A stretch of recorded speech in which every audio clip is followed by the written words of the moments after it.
and I'm a member of Greenlight, and I've been asked to show you around my allotment today whilst thinking a bit about biodiversity and how we can live a bit more sustainably, thinking about gardens as well as my lovely allotment.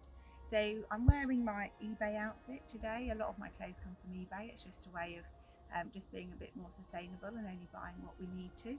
And I'm up at the top of my allotment where I've got my compost bins. So when you have an allotment, you always find out people who can help you out. And I've got a friend with a horse. So without my gardening gloves, I'm not going to pick up my manure to show you, but I do have a selection of compost bins at the top here, and I make my own compost to use on the allotment. These are brilliant. These are blackberries that I didn't even plant. They came across from my neighbour over there, who's very friendly. So this is one of my courgette beds, and I don't know if you can hear, there's a bee buzzing around who fertilises my plants for me, which is fantastic.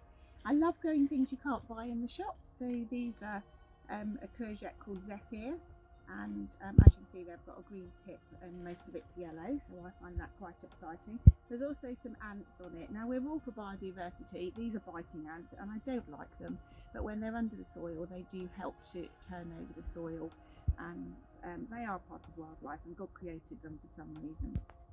Now this bed has got some organic layering on. So as you can see, there's not many weeds here, and it's not because I'm amazing in weed all the time. What I do to help preserve the use of water and to prevent needing things like weed killer or hard work like weeding is I do a thing called organic layering. So what I do is the bottom layer, I just put my manure on or my fertiliser, whatever it is. Then I put newspaper, then cardboard, and then on top of that I put mulch.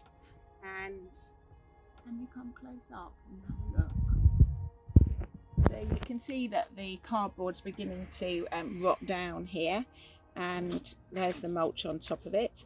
And then the next year that will just all be rotted down, and so I'll just put the next layer on top. It also means I don't have to dig, which is really good.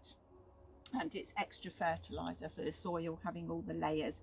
And when I water, again to save water, what I do, and I haven't watered today, which is why this isn't full, I've got these lemonade bottles with spikes, and although plastic isn't fabulous, it's throwing away plastic that causes the problems. So I have a friend who drinks this kind of fizzy water, and she saves the bottles for me. And these spikes, I've used the same ones for about 10 years. So I fill it with water and then turn it upside down and pop it in. And that's how you just manage to minimise the water that you use. With the organic layering, that also reduces the evaporation of water, which just makes it a whole lot easier when you work full time and have an allotment to do.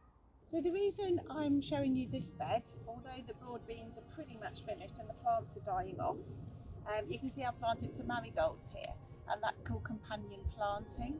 So what happens is the marigolds attract the ladybirds, and then the ladybirds move onto the broad beans and they think, oh, there's some nice black fly on there, let me eat them. Which means that you don't need to use pesticides in the same way that could be harmful for the environment. I've also got some calendula and some nasturtiums up there, and of course the bees like them all as well.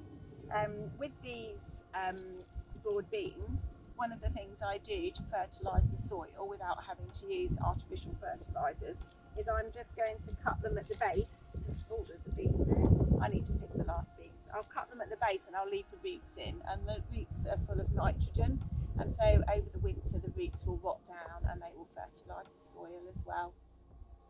So I'm just going to pray just to help us reflect and just thank God.